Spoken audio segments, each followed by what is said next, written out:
ধান চাষি বন্ধুরা আসসালামু আলাইকুম। বন্ধুরা, ধান ক্ষেতের জন্য মারাত্মক একটি সমস্যা হচ্ছে মাজরা পোকার আক্রমণ। তো মূলত ধান ক্ষেতে মাজরা পোকা আক্রমণ করলে কিন্তু ধান ক্ষেতের ফলনটা অনেকটা কমে যায়। তার কারণ হচ্ছে যে জায়গায় আক্রমণ করে সেটা কিন্তু একদম ধ্বংস করে দেয়। এখন মূলত কথা হচ্ছে যে ধান ক্ষেতে অনেকেই মাজরা পোকার জন্য অনেক রকম কীটনাশক স্প্রে করতেছে, ভালো মানের কীটনাশক স্প্রে করতেছে, কিন্তু তবুও কাজ হচ্ছে না। মানে সঠিক সময় স্প্রে না করার কারণে কিন্তু এই সমস্যাগুলো মূলত হয়।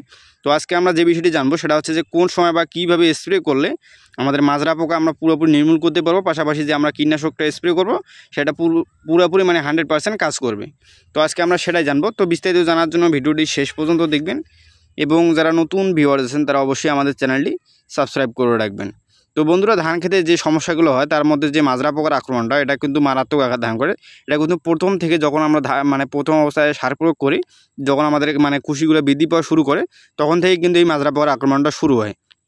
আর এই সময় থেকে যদি আমরা মাজরা পোকা দমন করতে না পারি, তাহলে কিন্তু আমাদের দেখবেন যে ধান কাটা যেই জায়গায় আক্রমণ করবে সেই জায়গাটা পুরোপুরি বসে যাবে। এর জন্য কিন্তু আমাদের ভালো মানের কীটনাশক ব্যবহার করতে হবে।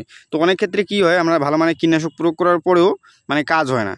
তো এর জন্য আমাদেরকে সঠিক সময়টা জানতে হবে। অনেকে অনেক সময় প্রয়োগ করে থাকে, মানে অনেকে প্রয়োগ করার পর দেখবেন যে বৃষ্টি হয়ে যাচ্ছে, আবহাওয়াজনিত কারণে এই সমস্যাগুলো হয়। তো আপনাকে আবহাওয়াটা দেখিয়ে আপনাকে স্প্রে করতে হবে। পাশাপাশি আপনারা যে মাজরা পোকার স্প্রেটা আছে, এটা একটা সময় আছে, কোন সময় স্প্রে করলে ভালো কাজ হয়, আবার কোনো সময় স্প্রে করলে একটু কাজ কম হয়। কারণ হচ্ছে আপনার যদি দেখবেন যখন রোদের তাপমাত্রা বেশি থাকে, তখন কিন্তু আপনার যদি স্প্রে করেন তাহলে কিন্তু কাজটা একটু কম হবে। কারণ রোদের তীব্রতার কারণে ওষুধটা একটু ভ্যাপসা হয়, আর ওষুধটার অ্যাকশনটা হয়ে যায়। তো আপনারা কী করবেন, যখন দেখবেন যে আবহাওয়াটা মানে বিকালবেলা, সবথেকে বিকালবেলা স্প্রে করলে মাজরা পোকার জন্য বিকালবেলা স্প্রেটা করলে ভালো হয়। তার কারণ হচ্ছে আপনারা যদি বিকালবেলা স্প্রে করেন, তো এই সময় যে মাজরা পোকাটা আছে, গাছের ভিতরে যে পোকাটা থাকে বসে, সেই পোকাটা কিন্তু সন্ধ্যার দিক দেখবেন যে বাইরে চলে আসে। আর আপনার যখন বিকালবেলা স্প্রে করবেন, তো এই স্প্রেটা দেখবেন শিশির বিন্দুর মাধ্যমে ধীরে ধীরে দেখবেন যখন পোকাটা উপরে চলে আসবে, এটা কিন্তু পোকাটা সরাসরি পোকার উপরে অ্যাকশনটা নেবে।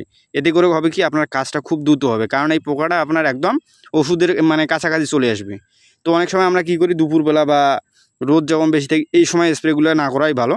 কারণ আবহাওয়া মানে একটু গরম হলে সে সময় স্প্রে না করাই ভালো। আপনারা যখন দেখবেন আবহাওয়া একটু ঠান্ডা ঠান্ডা, সকালবেলা স্প্রে করলে সমস্যা নাই।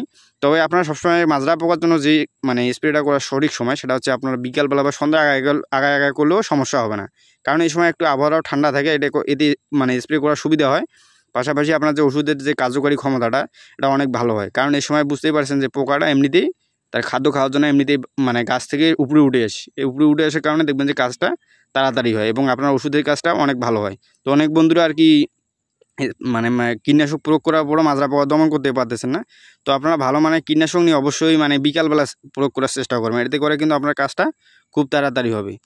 তো বন্ধুরা, আজকে এ পর্যন্তই। সবাই ভালো থাকবেন। ভিডিওটি ভালো লাগলে অবশ্যই আমাদের চ্যানেলটি সাবস্ক্রাইব করে রাখবেন প্লিজ। আসসালামু আলাইকুম।